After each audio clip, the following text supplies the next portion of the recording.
Masdan niyo ako mabuti ngayon.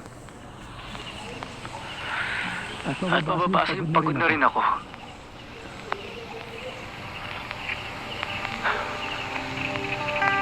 Ako'y tao lamang nag-aagal ng katahimikan.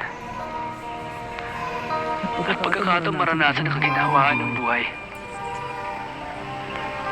At paggising sa umagay, ang sumulubong sa sikat ng araw. Ang magtampiso sa batis ng kalayaan.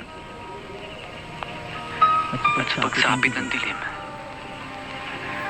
ang himlay sa piling ng aking mga mahal sa buhay, sa papag ng kapayapaan.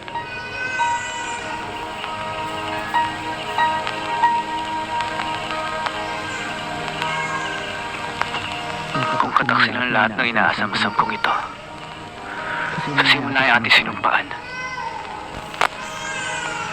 Nakaharap ako sa